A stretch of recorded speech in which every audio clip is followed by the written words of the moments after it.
Mga boss, good morning.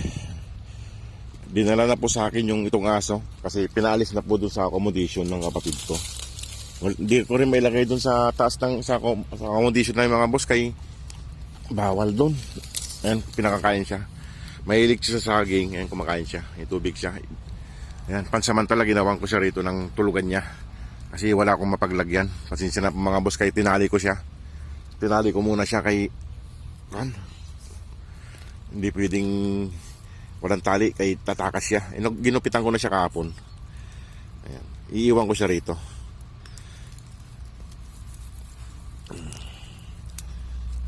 Kawawa. Kawawa. Sana po matulungan natin siyang mapauwi kaagad. Ayan, iinom siya. May tubig siya rito. Diyan, higaan niya muna mga boss. Dito sa silong ng puno. Sana walang makakita sa kanya rito. May bawal eh. Ayan. Pansamantala dito muna siya habang wala pang mapaglalagyan. Kay dinakay ko kagabi doon sa kwarto. Nagkalat doon. Kumakain siya. Dito muna siya pansamantala mga boss. Habang kinakausap pa ni Ma'am Julie si Sir Alan kung pwede doon ipa-boarding muna. Pansamantala dito muna siya. Tago naman to. Hindi ko lang binidyo yung labas para hindi sila makita. Ayan. Nagupitan na siya. Ayan na. Busin mo ito mamaya. Kay ako'y matutulog. Bibigyan ulit kita mamaya. Magpiprito ako ng manok. Ilalagaan kita ng manok. Ayan mga boss. Ayan ginawa kong tulugan niya pansamantala yan. May kutsyon siya. Kutsyon. Sana hindi niya ngat-ngatin yung tali. Wala akong makitang kadena. Walang mabiling kadena rito. Ayan, kainin mo, ubusin mo yan. Ayan. Malilim naman dito mga boss.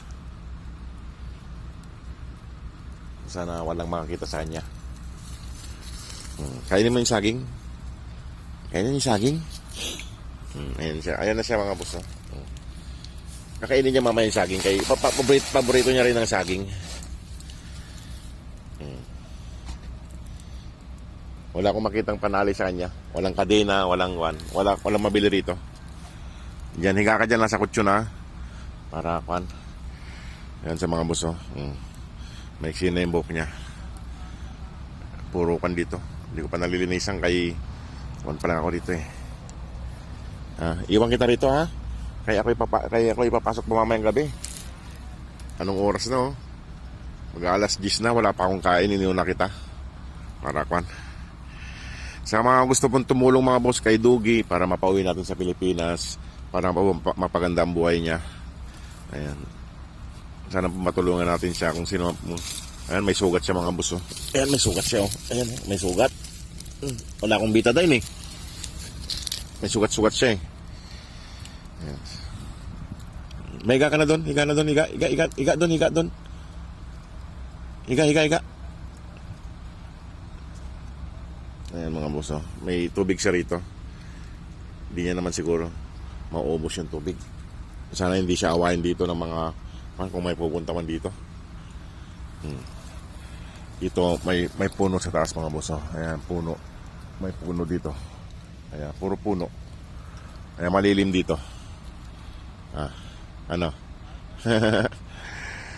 Sa mga gusto pong tumulong kay Dogi mga boss, nasa post po yung sa comment section yung mga kung saan pwede magpadala para po makuha natin siya, mapauwi natin sa Pilipinas para may sabay po natin kay Ninang tong January po. Kawawa naman kasi rito. Baka pag nakita pakawalan siya rito, wala na akong magagawa mga boss, kay ito na lang yung last na option ko na dito siya titira. Kay dun sa kapatid ko ay pinaalis na siya. Inatid siya sa akin kahapon. May kutsyon siya dyan. Sana hindi ka makawala. Para may mga ibon pa rito. Ayan. May tubig naman siya rito. Tsaka tong hindi niya pa naubos tong pagkain niya. Tsaka tong saging niya. Mahilig din siya sa saging. Sige mga boss, ako yung papaalam na rin. Sana matulungan natin siya. Maraming pong salamat sa inyong lahat. God bless po. Advance Merry Christmas.